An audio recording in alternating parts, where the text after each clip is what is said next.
ಇಂದು 18ನೇ ಆವೃತ್ತಿಯ IPL final fight ನಡೆಯಲಿದೆ. RCB Punjab ನಡುವೆ ರಣರೋಚಕವಾದಂತಹ ಹಣಾಹಣಿ ಇವತ್ತು. ಇಡೀ ಕರ್ನಾಟಕ ಅಷ್ಟೇ ಅಲ್ಲ, ವಿಶ್ವದ ಮೂಲೆ ಮೂಲೆಯಲ್ಲಿರುವಂತಹ ಆರ್ಸಿಬಿ ಅಭಿಮಾನಿಗಳು ಕಾತುರದಿಂದ ಕಾಯ್ತಾ ಇದ್ದಾರೆ. ಇವತ್ತು 7 ಗಂಟೆ ಯಾವಾಗ ಟಾಸ್ ಯಾವಾಗ ಆಗುತ್ತೆ ಅಂತ ಹೇಳಿ ಇಡೀ ಅಹಮದಾಬಾದ್ನ ಮೋದಿ ಸ್ಟೇಡಿಯಂ ಕಲರ್ಫುಲ್ ಆಗಿ ಆರ್ಸಿಬಿ ಅಭಿಮಾನಿಗಳು ಹಾಗೆ ಪಂಜಾಬ್ ಅಭಿಮಾನಿಗಳಿಂದ ತುಂಬಿ ತುಳುಕ್ತಾ ಇದೆ. ಅಭಿಮಾನಿ ಸಾಗರವೇ ಹರಿದು ಬರ್ತಾ ಇದೆ ಅಹಮದಾಬಾದ್ನ ಮೋದಿ ಸ್ಟೇಡಿಯಂಗೆ. ಆರ್ಸಿಬಿ ಗೆದ್ದು ಬರಲಿ ಅಂತ ಹೇಳಿ ಅಭಿಮಾನಿಗಳು ಹೋಮ ಹವನಗಳನ್ನ ಸಲ್ಲಿಸ್ತಾ ಇದ್ದಾರೆ. ಈ ಸಲ ಕಪ್ ನಮ್ದೆ ಅಂತ ಹೇಳಿ ರಾಜ್ಯಾದ್ಯಂತ ಫ್ಯಾನ್ಸ್ ಜೋಶ್ ಹೆಚ್ಚಾಗಿದೆ. ವಿವಿಧ ದೇಗುಲಗಳಲ್ಲಿ ಪೂಜೆಯನ್ನ ಮಾಡಿದ್ದಾರೆ, ಮಾಡ್ತಾನೆ ಇದ್ದಾರೆ. 18 ವರ್ಷಗಳ ಕಾಯುವಿಕೆ ಇದು. ಇನ್ನೊಂದು ಹೆಜ್ಜೆ ಮಾತ್ರ ಬಾಕಿ ಇದೆ. ಈಗಾಗಲೇ ಕ್ವಾಲಿಫೈಯರ್ ನಲ್ಲಿ ಪಂಜಾಬ್ ಅನ್ನ ಬಹಳ ಹೀನಾಯವಾಗಿ ಸೋಲಿಸಿದಂತಹ ನಮ್ಮ ಬೆಂಗಳೂರು ತಂಡ ಇವತ್ತು ಯಾವ ರೀತಿ ತಿರುಗೇಟನ್ನು ಕೊಡುತ್ತೆ ಅಂತ ಹೇಳಿ, ಯಾಕಂದ್ರೆ ಅವರು ಕಾಯ್ತಾ ಇದ್ದಾರೆ ಸೇಡನ್ನು ತೀರಿಸಿಕೊಳ್ಬೇಕು ಅಂತ ಹೇಳಿ. ಆದರೆ ನಮ್ಮ ಆರ್ಸಿಬಿ ತಂಡ ನಿರೀಕ್ಷೆಯನ್ನು ಹೆಚ್ಚು ಮಾಡ್ತಾ ಇದೆ ಪ್ರತಿಯೊಂದು ಮ್ಯಾಚ್ನಲ್ಲೂ ಕೂಡ. ಯಾಕಂದ್ರೆ ಈ ಹಿಂದಿನ ಎಲ್ಲ ಸೀಸನ್ಗಳಿಗಿಂತ ಈ 18 ಸೀಸನ್ ನೋಡ್ತಾ ಇದ್ರೆ ನಮ್ಮ ತಂಡದ ಬಲಾಬಲ ಏನಿದೆ, ನಮ್ಮ ತಂಡದ ಡೆಪ್ತ್ ಆಗಿರಬಹುದು, ಅದ್ರ ಜೊತೆಗೆ ಸ್ಟ್ರೆಂತ್ ಆಗಿರ್ಬೋದು, over all bowling, batting, fielding ಎಲ್ಲ ವಿಭಾಗದಲ್ಲೂ ಕೂಡ ಪಳಗಿದ ಹುಲಿಗಳ ಆರ್ಭಟ ಇದೆ ನಮ್ಮಲ್ಲಿ. ಹಾಗಾಗಿನೇ ನಿರೀಕ್ಷೆ ಅಂತೂ ಖಂಡಿತವಾಗ್ಲೂ ಜಾಸ್ತಿ ಇದೆ. ಇಂಥ ಟೀಮ್ ಯಾವತ್ತೂ ಕೂಡ ಹಿಂದೆ ಆರ್ಸಿಬಿ ಇರಲಿಲ್ಲ. ಅನಿಲ್ ಕುಂಬ್ಳೆ 2009ರಲ್ಲಿ ಆ ಟೈಮ್ನಿಂದಲೂ ಕೂಡ ನಾವು ನೋಡಿದ ಕ್ರಿಸ್ ಗೆಲ್ಲ ಇದ್ದಂಥ ಟೈಮ್ನಲ್ಲಿ ಎ ಬಿ ಡಿವಿಲಿಯರ್ಸು. ಅಂದರೆ ಓವರ್ ಆಲ್ ಟೀಮ್ ಸ್ಟ್ರೆಂತ್ ನೋಡೋದಾದರೆ ಸಿಕ್ಕಾಪಟ್ಟೆ ನಿರೀಕ್ಷೆಗಳಿದ್ದಾವೆ. ಪ್ರತಿಯೊಬ್ಬ ಆಟಗಾರನೂ ಕೂಡ ಅಷ್ಟೇ ಎಫರ್ಟ್ ಹಾಕಿ ಆನ್ ಫೀಲ್ಡ್ನಲ್ಲಿ ಆಡ್ತಾ ಇದ್ದಾರೆ. ನಮ್ಮ ವಿರಾಟ್ ಕೊಹ್ಲಿ ಅವ್ರದ್ದು ಬ್ಯಾಟಿಂದ ಒಂದು ಏನಾದರೂ ಸೆಂಚುರಿ ಬರಲಿ ಅಂತ ಕಾಯ್ತಾ ಇದ್ದಾರೆ ಅಭಿಮಾನಿಗಳು. ಅವ್ರ ಜರ್ಸಿ ನಂಬರ್ 18 ಈ ಬಾರಿ 18ರ ನಂಟು ಮತ್ತಷ್ಟು ಗಟ್ಟಿಯಾಗ್ತಾ ಇದೆ.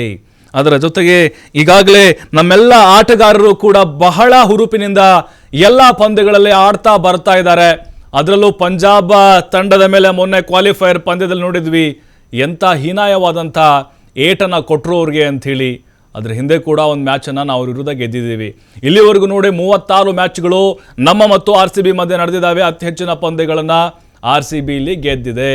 ಅದರಲ್ಲೂ ಅಹಮದಾಬಾದ್ನಲ್ಲಿ ಇಲ್ಲಿವರೆಗೂ 6 ಪಂದ್ಯಗಳಲ್ಲಿ ಮುಖಾಮುಖಿ ಆಗಿದೆ. 50-50 ಅಂತ ನಾವು ನೋಡಿದ್ವಿ. ಹಾಗಾಗಿನೇ ತಂಡದ ಮೇಲೆ RCB ತಂಡದ ಮೇಲೂ ಕೂಡ ಸಿಕ್ಕಾಪಟ್ಟೆ ಕ್ರೇಜ್ ಅಂತೂ ಇದ್ದೇ ಇದೆ. ಕರ್ನಾಟಕದಲ್ಲಿ ಪ್ರತಿಯೊಂದು ಮನೆಗೂ ಕೂಡ RCBಯ ಅಭಿಮಾನಿಗಳನ್ನ ನಾವು ನೋಡ್ತಾ ಇದ್ದೀವಿ. ಇಂಥ ಕ್ರೇಜು ಯಾವ ಸೀಸನ್ಲ್ಲೂ ಕೂಡ ನಾವು ಕಂಡಿರಲಿಲ್ಲ ರೀ. ಯಾಕಂತ ಹೇಳಿದ್ರೆ ಅತಿ ಹೆಚ್ಚು ಫ್ಯಾನ್ ಫಾಲೋವಿಂಗನ್ನು ಹೊಂದಿರುವಂತಹ ಏಕೈಕ ತಂಡ ಅಂತ ಹೇಳಿದ್ರೆ ಅದು ನಮ್ಮ ನೆಚ್ಚಿನ ರಾಯಲ್ ಚಾಲೆಂಜರ್ಸ್ ಬೆಂಗಳೂರು. ಎಲ್ಲ ಆಟಗಾರರು, ಉದಾಹರಣೆಗೆ ಕೊಹ್ಲಿ ಆಗಿರ್ಬೋದು, ಸಾಲ್ಟ್ ಆಗಿರ್ಬೋದು, ಜೊತೆಗೆ ಜಿತೇಶ್ ಶರ್ಮಾ ಏನು ಗೇಮ್ ಚೇಂಜರು, ಎಲ್ಲ ಆಟಗಾರರು, ಬೌಲಿಂಗ್ ಭುವನೇಶ್ವರ್ ಕುಮಾರ್, ಹೇಜಲ್ವುಡ್, ಹೇಗೆ ಎಲ್ಲರ ಮೇಲೂ ಕೂಡ ಅಷ್ಟೇ ಒಂದು ಭರವಸೆ ಇದೆ, ನಂಬಿಕೆ ಇದೆ. ಆ ಒಂದು ಭರವಸೆಯನ್ನು ನಮ್ಮ ತಂಡದ ಆಟಗಾರರು ಉಳಿಸ್ಕೊಳ್ಬೇಕು. ವಿಶೇಷವಾಗಿ ವಿರಾಟ್ ಕೊಹ್ಲಿ ಅವ್ರಿಗೂ ಕೂಡ ಸಿಕ್ಕಾಪಟ್ಟೆ ಮನವಿಯನ್ನು ಮಾಡಿಕೊಳ್ತಾ ಇದ್ದಾರೆ ನಮ್ಮ RCBಯ ಅಭಿಮಾನಿಗಳು. ಏನೇ ಆಗಲಿ, ಎಷ್ಟೇ ಸೋಲಿ ಗೆಲುವಲಿ, ಯಾವತ್ತೂ ಕೂಡ ನಾವು RCBಗೆ ಋಣಿಯಾಗಿರ್ತೇವೆ ಮತ್ತು RCBಯ ಫ್ಯಾನ್ ಆಗಿರ್ತೇವೆ ಅಂಥೇಳಿ ನಮ್ಮ ಅಭಿಮಾನಿಗಳು ಹೇಳ್ತಾ ಇದ್ದಾರೆ.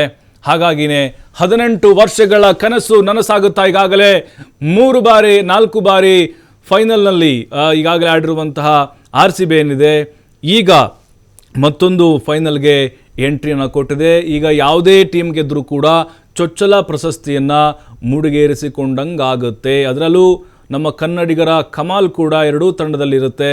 ಆ ಕಡೆ 2 ಈ ಕಡೆ 2 ಆಟಗಾರರು ಕೂಡ ಇದ್ದಾರೆ, ಒಬ್ಬರು ಕೋಚ್ ಕೂಡ ಆ ಕಡೆ ಇದ್ದಾರೆ.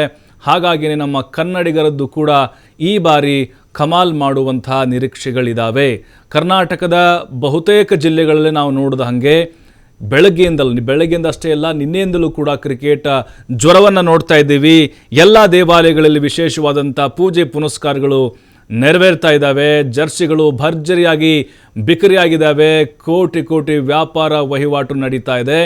ಈಗಾಗಲೇ ಮೋದಿ ಸ್ಟೇಡಿಯಂ ಇದೆ ಅಲ್ವಾ ಅಹಮದಾಬಾದ್ನಲ್ಲಿ, ಅಲ್ಲಿ ಕ್ರೀಡಾ ಅಭಿಮಾನಿಗಳು, ಕ್ರಿಕೆಟ್ ಅಭಿಮಾನಿಗಳೇ ಈಗ ಹರಿದು ಬರ್ತಾ ಇದ್ದಾರೆ. ಅದರಲ್ಲೂ RCB ಅಭಿಮಾನಿಗಳು ತಮ್ಮದೇ ಆದಂಥ ರೀತಿಯಲ್ಲಿ ವಿಶ್ಗಳನ್ನು ಮಾಡ್ತಾ ಇದ್ದಾರೆ. RCB ಗೆದ್ದು ಬರಲಿ ಅಂಥೇಳಿ ಫ್ಯಾನ್ಸ್ ಹೋಮ ಹವನಗಳನ್ನು ನಡೆಸ್ತಾ ಇದ್ದಾರೆ. ಸಿಕ್ಕಾಪಟ್ಟೆ ಜೋಶ್ನಲ್ಲಂತೂ ಕೂಡ ಖಂಡಿತ ಇದ್ದೇ ಇದ್ದಾರೆ. ಮಳೆ ಬರುತ್ತೆ, ಅದು ಬರುತ್ತೆ, ಅವೆಲ್ಲ ಏನೂ ಇಲ್ಲ.